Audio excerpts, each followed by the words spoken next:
Bienvenidos a este sin rodeo muy especial. Imagínense que nos vamos al doctor. Es uno de los doctores más conocidos en Estados Unidos, sobre todo en la comunidad hispana, don Juan Rivera. Entonces, doctor, antes de que hable, si yo fuera su paciente, lo primero que le diría es, doctor, ¿cree que me debo meter en una burbuja por un tiempo, por 2 o 3 años? ¿Cómo estás, Yomari? Gracias por la invitación. Y no creo, no creo que realmente eso es una alternativa. Tenemos solo una vida, que yo entiendo es un regalo de Dios, y meternos en una burbuja por años no es la solución. Yo creo que la solución es poder siempre estar enterado de lo que está ocurriendo desde el punto de vista de salud pública a nuestro alrededor, tomar las medidas de precaución y seguir viviendo. Pero le voy a decir una cosa, yo más o menos vivo en una burbuja hace un tiempo, ¿eh? Yo, no, le voy a dar mi explicación. Obviamente, aparte de que pues, yo al ser personalidad pública, todo tiene, eso lo sabe usted perfectamente, todo tiene una repercusión diferente, pero yo desde hace tiempo no salgo a clubs, muy difícil que vaya a un restaurante si no son con mis amigas así, no soy de ir a eventos que sienta que hay mucha gente. Y cuando viajo, yo voy con máscara como muy aislado, o sea, llevo mucho tiempo así. Entonces, creo que eso es lo que me ha librado de no coger el COVID por ahora, que he vivido en una burbuja y no me siento cómodo de salir de esa burbuja. Esa es la realidad. Mira, y Yomari, la respuesta que yo te daría es, si tú eres feliz y tú estás contento con la vida que estás llevando, pues está bien, no veo ningún problema con que te protejas, no veo ningún problema con que seas selectivo en términos de los lugares en donde vas. Lo que sería para mí un poco triste o hasta cierto punto no saludable es que estés en esa burbuja y estés desarrollando mucha ansiedad o depresión o soledad, que básicamente es lo que hemos visto en muchísimas personas durante esta pandemia. Y ojo, yo no soy de las personas, Yomari, como bien sabes, que siempre dijo hay que seguir viviendo, hay que seguir trabajando, no hay que tomar medidas de precaución. No. Había un momento durante la pandemia, Yomari, que si no hacíamos eso, muchísimas más personas iban a morir. Entonces hubo un tiempo para hacer el isolation, o sea, para hacer las cuarentenas, etcétera. Pero esto es algo que va a seguir, es algo que puede ser endémico, que quiere decir que se va a quedar con nosotros. Entonces, no vamos a parar nuestra vida por el resto de los años. Claro, pero ahí viene mi punto. O sea, no estoy parando mi vida, pero estoy acomodando mi vida a lo que pienso es más inteligente. No sé si tiene sentido, porque, por ejemplo, yo fui a la República Dominicana con toda mi familia, pero realmente no salí de mi familia, o sea, no compartí con nadie que no fuera mi familia, por mucho que fuera un sitio, y eso es un poco parte de que estamos en una pandemia, porque me he dado una cuenta de algo, que hay mucha gente que ya pasó la pandemia y no siente que hay pandemia, o bueno, igual ya no estamos en pandemia, como usted dice, ya nos tenemos que acostumbrar a que hay virus que ya están con nosotros y son parte de nosotros, y esas personas pues han vuelto un poquito a la mentalidad de antes de la pandemia. Yo no sé si voy a volver alguna vez a la mentalidad antes de la pandemia, no lo sé, Creo que pero yo creo que, Yomari, si tú te sientes cómodo, está bien. Si tú te sientes, si no te sientes ansioso, si no te está afectando hasta cierto punto, está bien. Lo que sucede es que hay muchas personas que no tienen las mismas circunstancias, por ejemplo, que tú y yo, que podemos aislarnos, tenemos los recursos de poder aislarnos, de poder trabajar de una manera u otra para protegernos. O sea, una de las comunidades más afectadas por la pandemia fue la comunidad hispana. 3 veces más, 3 veces más mortalidad, 4 veces más riesgo de infección. ¿Por qué? Porque la comunidad hispana tiene una sobrerepresentación en trabajos de hoteles, en trabajos de transportación pública, en trabajos en restaurantes, en donde uno está en contacto con muchísimas personas. O sea que en otras palabras, hay personas que simplemente no pueden darse el lujo que quizás tú y yo nos podemos dar. Sí, le entiendo su punto, pero yo realmente sigo trabajando. Yo voy a mi empresa y hay 20 personas trabajando, pero me cuido mucho. Y O sea, está bien. o sea, no hago las cosas que siento que es donde yo estaría más vulnerable a agarrar clubs, compartir, ir a un evento que no conozco a la gente, porque es cuando la gente pues te quiere abrazar o quiere hablar contigo. Pero bueno, independientemente de eso, ¿cómo yo notaría si yo estoy deprimido o si yo estoy ansioso o algo? Porque igual yo siento que no lo estoy, que yo siento que no lo estoy, pero igual lo estoy. Mira, yo creo que síntomas, por ejemplo, de ansiedad, Yomari, serían estás comiendo más de lo usual o menos de lo usual. Te cuesta trabajo dormir, lo que antes no te costaba trabajo, ahora te cuesta trabajo, tienes insomnio, puedes tener síntomas, palpitaciones, intranquilidad, dificultad para concentrarte. Son síntomas de ansiedad. Síntomas de depresión sería obviamente perder interés en realizar actividades que antes te causaban mucho placer. Eso es uno de los síntomas más principales realmente de alguien que tiene depresión. La inhabilidad, Yomari, de repente de lidiar con problemas que anteriormente tú decías, mira, esto a mí me ha pasado 100 veces y yo lo resuelvo sin ningún problema y ahora como que me estoy ahogando en un vaso de agua. Son algunos de los signos que uno puede ver en personas que tienen ansiedad o personas que pueden estar deprimidas. Sí, pues no, yo me quedo dormido en cualquier sitio. Una esquina, me dan 2 segundos y me quedo dormido. Y sigo disfrutando montar a caballo. Así que por ahora no estoy deprimido. Pero una pregunta que alguna vez hemos hablado, usted me ha dicho, que realmente, claro, la pandemia para mí fue, bueno, para mí, para todos fue muy shocking porque era algo nuevo que nosotros hemos vivido en nuestra época, aunque no es la primera vez en la historia. Pero muchas veces usted me dice, bueno, pero la primera causa de muerte en Estados Unidos es el corazón por el sobrepeso y por la comida. Así es, así tienes toda la razón, Yomar, y lo hablábamos, que todo el mundo obviamente siente una urgencia por COVID, lo cual está bien, obviamente es algo que todos estamos viviendo. Sin embargo, la primera causa de muerte son enfermedades cardiovasculares que tienen que ver mucho con obesidad, sobrepeso, lo que comemos, la falta de ejercicio. Y tú no ves una urgencia ni siquiera similar a la que ves con COVID y más personas mueren de eso y todos los años por las últimas décadas. Pero doctor, ¿no crees que sí es, no quiero que nadie se sienta atacado, pero es que es parte de un negocio? O sea, habría que cambiar una cultura entera que está movida hacia el negocio de, no sé, o sea, siento que la comida y el sobrepeso es parte de una cultura de Estados Unidos que para cambiar eso hay que cambiar la cultura. Es muy difícil cambiar a todo el mundo. No sé si cómo lo explicaría usted eso que he dicho. Sí, yo creo que tienes toda la razón que es algo cultural, pero hay muchas cosas que se pueden cambiar en este país para promover una cultura de prevención. Te voy a dar una muy fácil.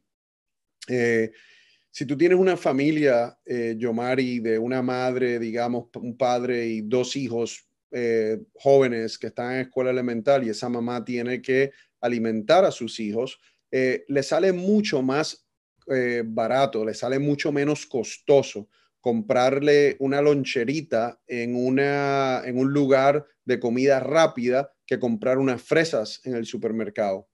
Entonces, eso es un ejemplo, obviamente, de cómo en la ciudad o en el país tenemos una situación en donde comprar o conseguir tener acceso a comida que no es saludable es mucho más fácil que a comida que es saludable. Esas son okay. cosas que se pueden cambiar desde el punto de vista de legislación y no se hacen. No, y ni se van a hacer porque es, no, o sea, no sale rentable. Hay muchas cosas que no son rentables y otras cosas que sí. Vamos a cambiar un poco, voy a moverme hacia el nuevo virus, que ahora todos estamos como o sea, no iba a decir la palabra, iba a decir no me jodas. No lo dije, no lo dije. No Hoy me fastidies. estamos como en HBO aquí, me gusta. Sí, se puede decir, pero yo no la dije, porque mis padres Ok. escuchan esto, yo no dije la palabra. Pero ahora hay un nuevo virus, el virus del mono. Al principio nos pareció como que no iba a muchos sitios. Acaban de decir hace un día o dos que se ha declarado una nueva pandemia mundial. Y la primera pregunta que todo el mundo tiene, yo mismo dije, Dios mío, ¿esto va a ser otro coronavirus? Bueno, Yomari, lo primero es que no está declarado una pandemia realmente. Sí, lo declararon una emergencia internacional, ¿Cuál es pero la diferencia? una pandemia es el grado de salud pública, de emergencia de salud pública más alto. O sea, una pandemia, estamos hablando de miles y miles y miles de casos, básicamente en el mundo completo. Esto es un nivel de emergencia internacional que lo que quiere decir es que estamos viendo una enfermedad que que los números están aumentando a un nivel que no habíamos visto anteriormente y preocupante, pero todavía no hemos llegado al nivel de pandemia. ¿Se puede convertir en una pandemia? Mira, todo se puede convertir en una pandemia, pero quiero que entiendan cuál es la diferencia entre coronavirus y la viruela del mono para que puedan entender por qué a lo mejor no se convierte en una pandemia. El coronavirus era un virus completamente nuevo, nadie lo conocía, nadie sabía el nombre cuando empezó a matar gente. La viruela del mono es un virus que se conoce desde el 1970. En Estados Unidos hubo en algún punto un brote pequeño, entonces es un virus que se conoce su contenido genético, se conoce su comportamiento, síntomas, ha sido endémico en África por muchos años. Esa es la primera diferencia. Segunda diferencia, el coronavirus, la transmisión, cuán contagioso es el coronavirus, mucho más que el virus, que la viruela del mono. El coronavirus, como tú bien sabes, Yomari, se transmite con partículas que están en el aire. Entonces, hoy día, un Omicron BA5, una persona contagiada te puede contagiar a 10 personas o más. Ahora, la viruela del mono, el contacto entre esas dos personas tiene que ser más prolongado. No es como el coronavirus, que tú estás en un cuarto, en un restaurante, en un avión, y solo por respirar el aire O se sea, te que va. digamos que tiene que ser como una relación con una persona que tengas más contacto físico. Más contacto físico. ¿Cómo se transmite la viruela del mono? Se transmite cuando la persona tiene las vesículas características, el rash en la piel, y tú tienes contacto con esa persona físico, o puede ser contacto sexual, aunque no es una enfermedad de transmisión sexual, eso lo podemos hablar ya mismo. Lo otro es, si tú estás hablando muy de cerca con esa persona, la saliva por una exposición más prolongada también se puede transmitir así. Y finalmente, si tú estás expuesto, digamos, a sábanas, ropa de cama de una persona que está infectada, también puede ser que te contagies. Por eso tienes que tener cuidado, especialmente los trabajadores en hoteles, por ejemplo, que se está recomendando que utilicen guantes, que tengan precauciones de lavarse las manos, etcétera. Hoy día, entonces, esas son dos diferencias claves. Nosotros tenemos en este momento como 17,000 casos en 70 países de la viruela del Del mono. mono. No se está transmitiendo, no estamos viendo casos con la rapidez que estábamos viendo el coronavirus. Y finalmente, lo último que te digo, Yomari, es la mortalidad del coronavirus cuando empezó era mucho más alta que la mortalidad de la viruela del mono, que hasta el momento tiende a ser una enfermedad que es leve o moderada. Ok, pregunta. Mucha gente, tú sabes que es fácil crear noticias falsas y es fácil crear teorías, las teorías. ¿Por qué crees que ahora de repente escuchamos que hay virus nuevos y toda esta información? ¿Es que en el pasado lo había y no lo sabíamos? ¿O es real que sí, que ahora de repente hay unos virus y hay gente que dice que son parte de la industria que los mete los virus para generar dinero? Mira, yo obviamente no tengo ningún tipo de prueba de que alguien esté causando estos virus a propósito, ¿no? Para generar dinero. Acuérdense que la viruela del mono, como les decía, es algo que ha existido en África por años, ha sido endémico en África y simplemente llegó a otros países. No es la primera vez que llega a otros países. Inclusive aquí en Estados Unidos, en algún punto, no me acuerdo el año, hubo por lo menos 50 casos. Todo también depende, Yomari, de cuán rápido sean los países en tratar de contener esa enfermedad. Entonces, no, yo no puedo decir que nada de esto es a propósito. Hay muchos virus y los van a seguir, los vamos a seguir viendo, vamos a seguir estando expuestos a ellos. Y ¿Cree que esto es una nueva normalidad que nos vamos a tener que acostumbrar a, o sea, porque por un momento pensamos que no íbamos a usar máscaras? O sea, por un momento dijimos, ah, no, el mundo de la máscara se acabó. Yo siempre dije, yo voy a usar máscaras toda mi vida, también por mi posición. Me es muy bonito ponerme una máscara para que no me reconozca nadie, pero ya me he dado cuenta que también es que me protege mucho más, porque yo antiguamente sí que me acuerdo que cuando viajaba en avión muchas veces me acatarraba.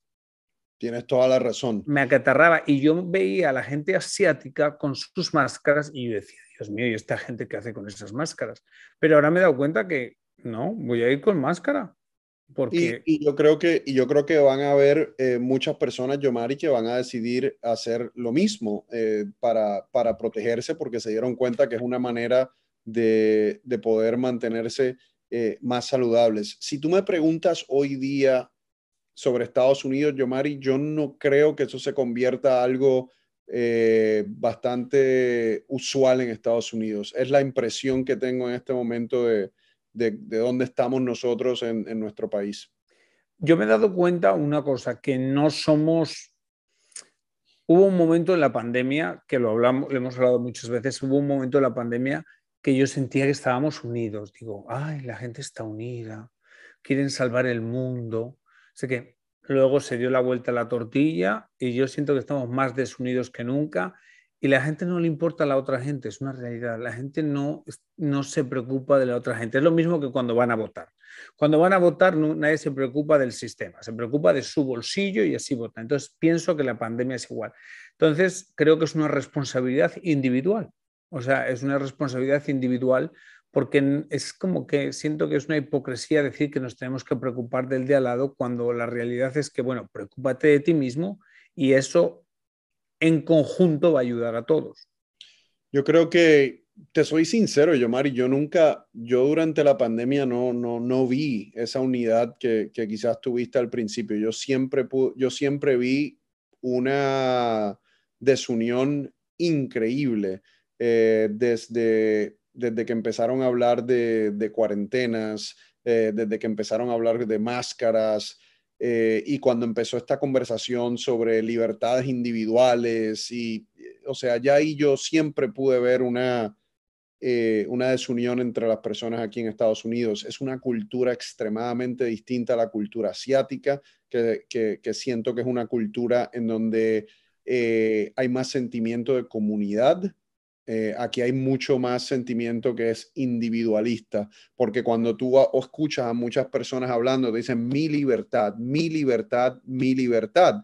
Nadie dice cómo vamos a resolver esto como comunidad. O sea, la pregunta nunca es cómo me puedo sacrificar yo para salvarte a ti. Sí, nunca.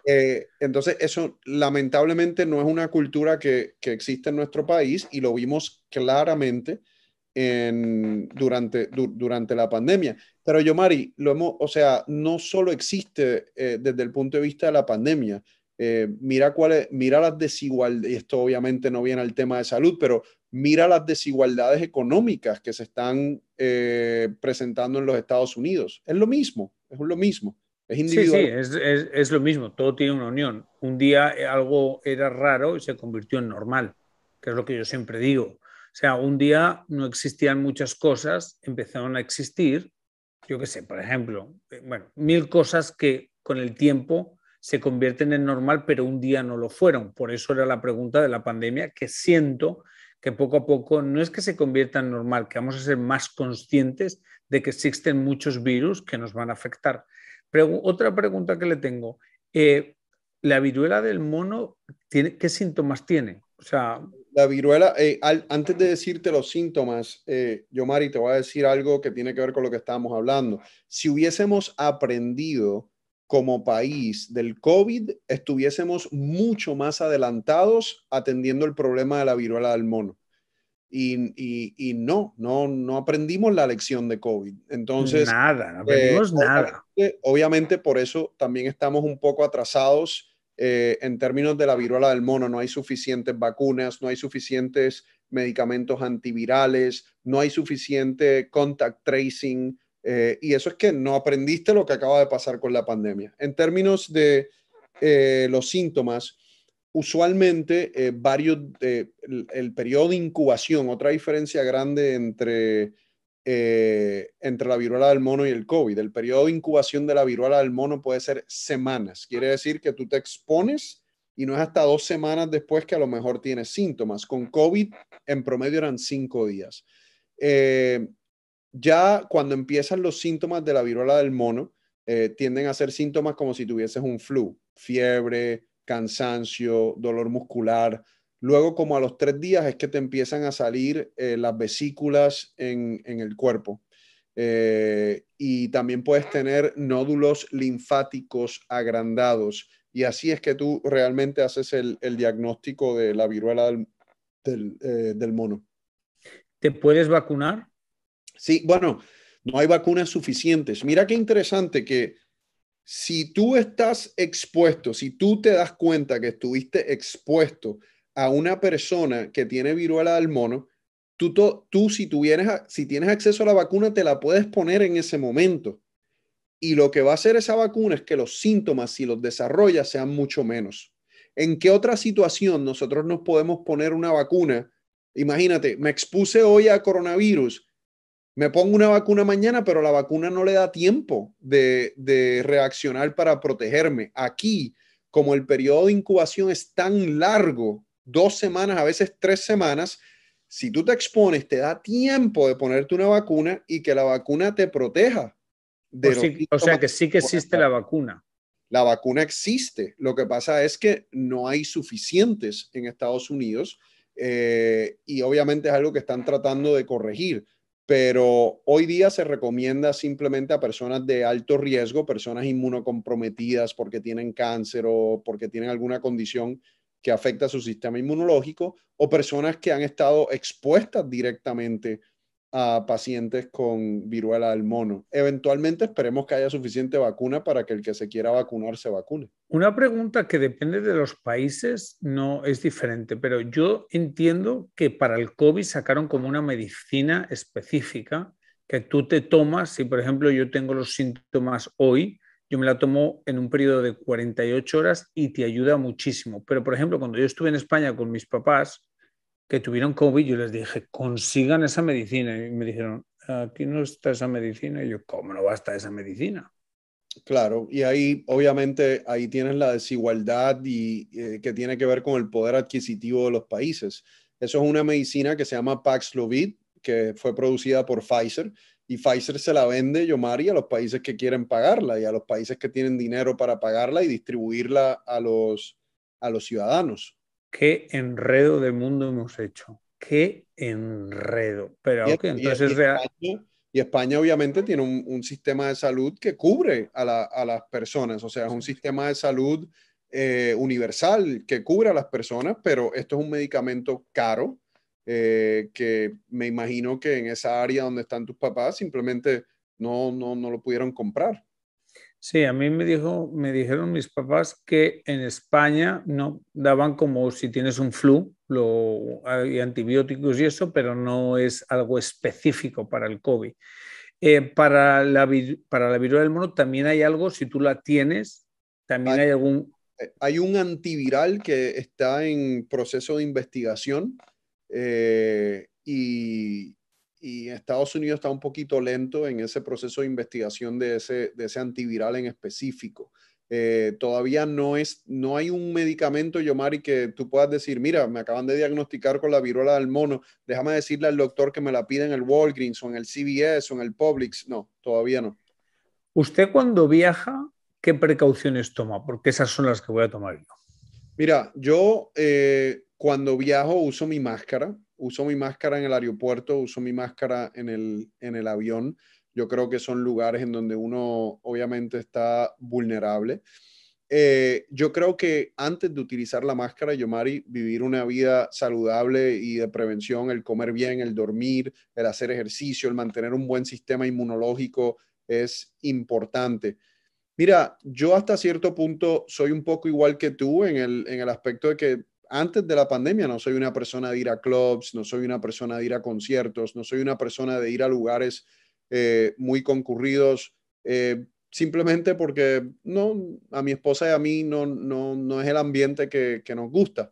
Dicho eso, sí en los últimos 6 meses, yo diría quizás un poco menos, he ido a restaurantes, Yomari, y si puedo me siento afuera y si no, me he sentado adentro. Entonces, uno tiene que llegar a un punto en donde tú dices, ok, ¿cuánto riesgo de exposición yo estoy dispuesto a tomar para vivir una vida lo más normal posible? Acuérdate que ahora sabemos que esta variante que tenemos de Omicron en términos de COVID, pues mira, no es tan severa como lo que veíamos al principio. La mayoría de mis pacientes, y a mí me dio, Yomari, hace, no sé, 6 semanas o algo así, te da como una gripe leve o moderada, que raramente vas a caer en el hospital. Entonces, ahí tú empiezas a tantear y decir, bueno, ¿cuánto riesgo me puedo tomar? Si me da, ¿qué hago? Pero es que escucho tanta gente, hay gente que lo pasó y no pasó nada, pero hay otra gente que se quedan afectadas, que se les cayó el pelo, que se les cayó el no sé qué, que la piel, que los no sé cuántos. Empiezo a leer noticias.